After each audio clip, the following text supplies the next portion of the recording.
नमस्कार। स्वागत है आपका न्यूज नशा में। लेकर आया हूं आपका अपना कार्यक्रम। जब सत्य डोलता है तो अशोक वानखड़े बोलता है। और आज मुझे बोलना पड़ रहा है देश के आर्थिक स्थिति पे। जो आंकड़े अभी आए हैं मार्केट में वो इतने भयावह है, क्योंकि कोई गोदी मीडिया या मेन स्ट्रीम अखबार या आंकड़े कहीं पीछे छाप के अपनी पूर्ति कर लेंगे, लेकिन इसके मायने जो है ये आम जनता के लिए बहुत भयावह है। भयावह ये शब्द मैं फिर से उपयोग में कर रहा हूं, कल भी मैंने किया, क्योंकि चीजें ही ऐसी है कि जिससे डर लग रहा है, भय लग रहा है।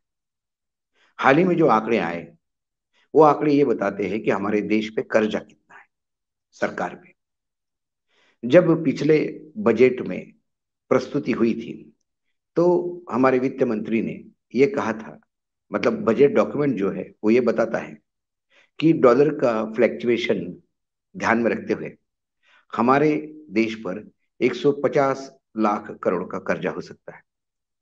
हम 54 लाख करोड़ से पिछले 8 साल में 150-55 लाख करोड़ पे आ गए। इसी को हम भयावह मानते थे, भयंकर मानते थे कि कैसा होगा। बीच में कहां से फिगर आया पता नहीं कि जीडीपी का 19% ही लोन केंद्र सरकार पे है। बाद में पता पड़ा कि जीडीपी तो पूरे देश का होता है और लोन केंद्र ने सिर्फ अपना अपना जोड़ा, राज्यों का लोन नहीं जोड़ा। लेकिन अभी सरकारों का टोटल खर्चा, सरकार पे जो टोटल कर्जा है इस देश में, वो जो आंकड़ा है वो आंकड़ा जून 2022 का 211 लाख करोड़ है, जो हमारे जीडीपी के 82.4, 82.5% तक का कर्जा, प्रतिशत कर्जा जीडीपी के अनुपात में है, जो देश के लिए ठीक नहीं। विकसित देश में ये चलता है करके कई अंधभक्त इस पे पर्दा डालेंगे, लेकिन फिर 211 लाख करोड़ की लोन अदायगी कहां से करेंगे? क्योंकि जितना ज्यादा कर्जा उतना देश की आर्थिक स्थिति कमजोर मानी जाती है।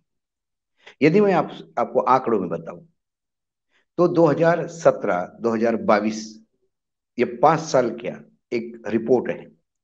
ये रिपोर्ट ये बताती है कि पारिवारिक जो खर्चा है, पारिवारिक जो कर्जा है, वो मात्र 1% बढ़ा है। हमारे देश में परिवार पे 34.5% का जीडीपी के अनुपात में पारिवारिक कर्ज था। यदि आंकड़ों में बताऊं तो 2017 का आंकड़ा बताता है कि 72.90 लाख करोड़ पारिवारिक कर्जा इस देश में मोटे तौर पे था। 2022 में ये 1% बढ़ के 35.5% हुआ जीडीपी के अनुपात में। और यदि मैं वॉल्यूम में बताऊं तो 90.92, मतलब ऑलमोस्ट 91, वहां 73 है या 91 लाख करोड़। मतलब मुद्रास्फीति को देखते हुए, जो हमारी इन्फ्लेशन हुआ उसको देखते हुए, ये 1% पारिवारिक कर्जा जो है, मैं इसको ज्यादा उसमें मैं ऑब्जर्व कर लेता हूं तो मैं मानता हूं कि कर्जा परिवार का उतना की उतना बढ़ा है। जो कम होना चाहिए था वो बढ़ रहा है, मतलब उतना भी मेंटेन हुआ तो। लेकिन सरकार का कर्जा क्या हुआ?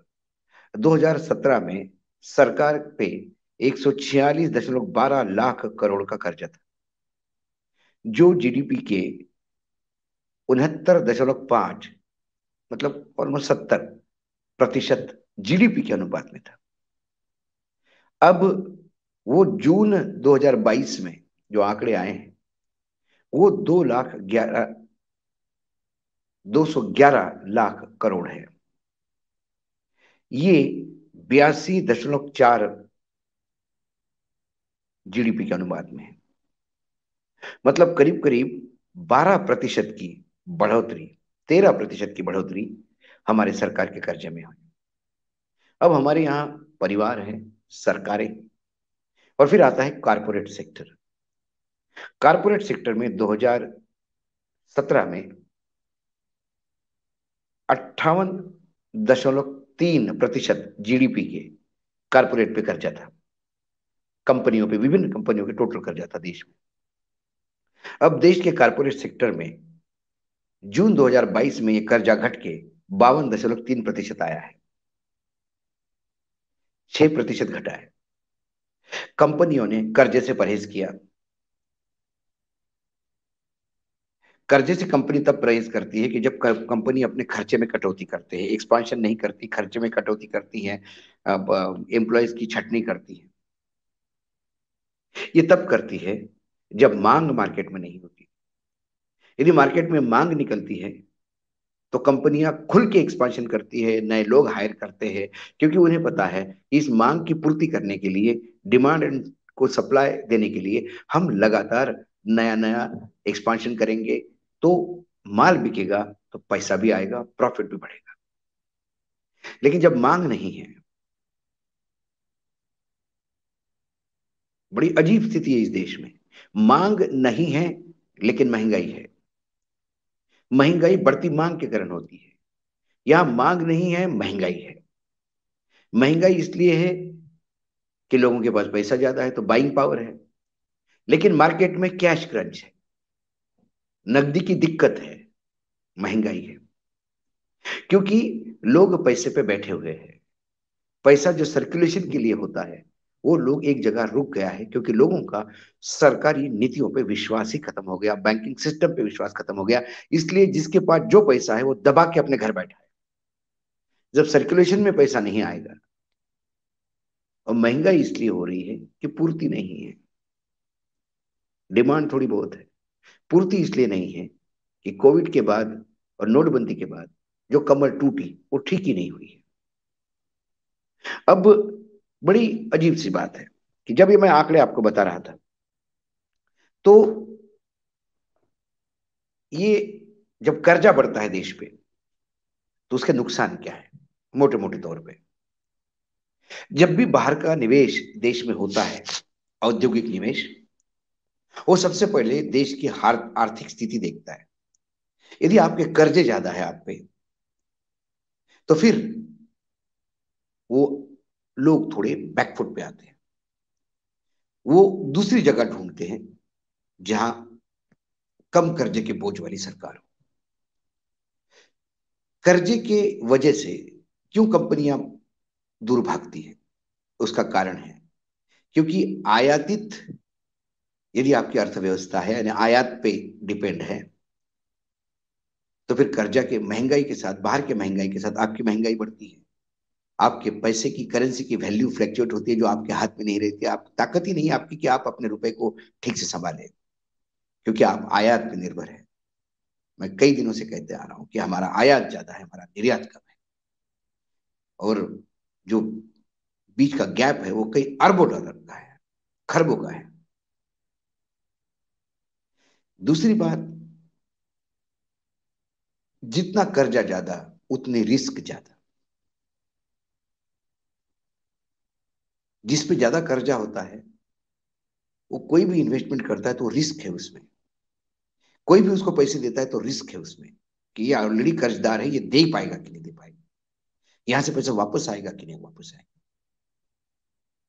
और तीसरा है कि जो शेयर मार्केट में जो फाइनेंशियल इन्वेस्टमेंट होती है, फॉरेन इन्वेस्टर्स जो है वो भाग जाते हैं 2022 में 1.32 लाख करोड़, मतलब जब 1.25 लाख करोड़ मोटे मोटे तौर पे रुपए शेयर बाजार से बाहर के निवेशकों ने, जो विदेशी निवेशक थे, वो निकाल लिए। कुछ अंधभक्त जब मेरी बात हुई तो उन्होंने ये कहा कि अरे आप फालतू का डरा रहे हो।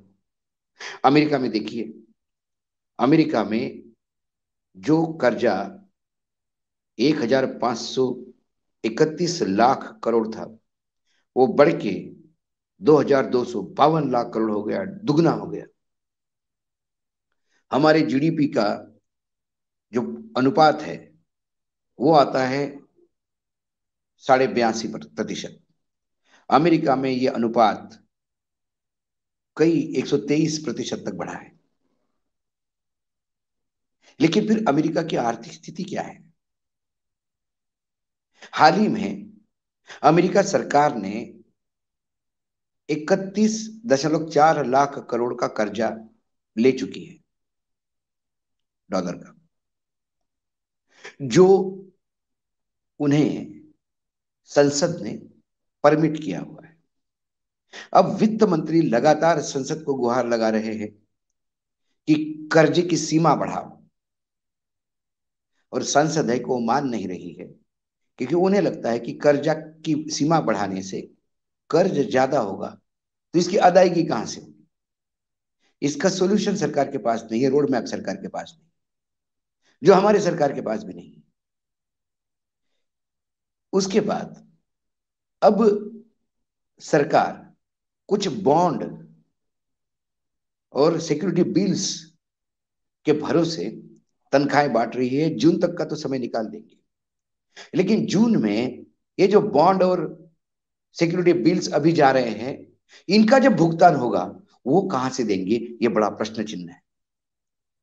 और यदि कहीं भुगतान में डिफॉल्ट हो गया, यदि अमेरिका सरकार डिफॉल्ट हो गई, तो इस देश की, इस विश्व की कोई भी इकोनॉमी नहीं है जो रास्ते पे नहीं आएगी। तो अमेरिका स्वयं एटम बॉम्ब पे बैठी हुई है। लेकिन जब हम डॉलर की तुलना में रुपया नीचे गिरता है, तो हम जापान के येन की उदाहरण देते हैं, जहां येन गिरने से उन्हें फायदा होता है और हमें रुपया गिरने से लॉस होता है। ये कोई नहीं देखता।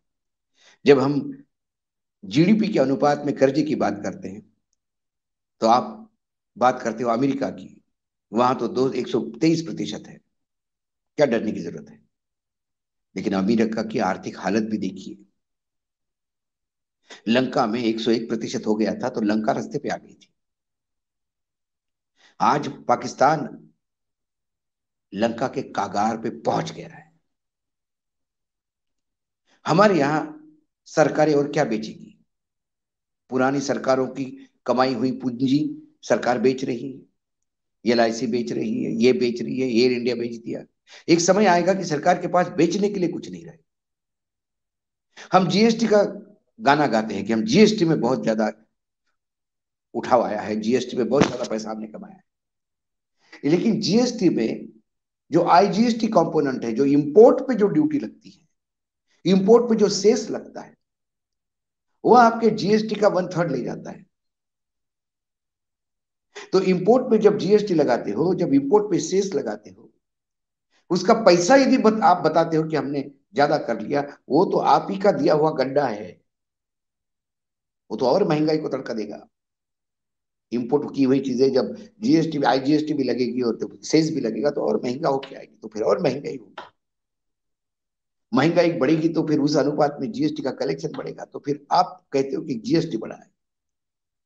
एक विशेष सर्कल में है, क्योंकि सरकार आंकड़ों पे झूठ बोलती है, सरकार आंकड़ों पे मिसलीड करती है, और अंधभक्त जो है और गोदी मीडिया जो है वो लगातार जय जयकार करता है।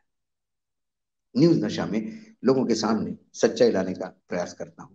तभी बोलना होता है जब सत्य डोलता है। यहाँ सरकार का सत्य या आर्थिक शक्ति पांचवी बनने जा रहे हैं। सरकार का सत्य ये सब कुछ ठीक है, सब कुछ चंगा सी वस्तु स्थिति है जो आपके सामने बयान की। आज इतना ही। सोमवार को फिर आऊंगा किसी विषय के साथ। तब तक के लिए नमस्कार। देखते रहिएगा न्यूज नशा। आप हमसे जुड़े रहने के लिए सब्सक्राइब करें YouTube पर, फॉलो करें ट्विटर पर और लाइक करें Facebook पर।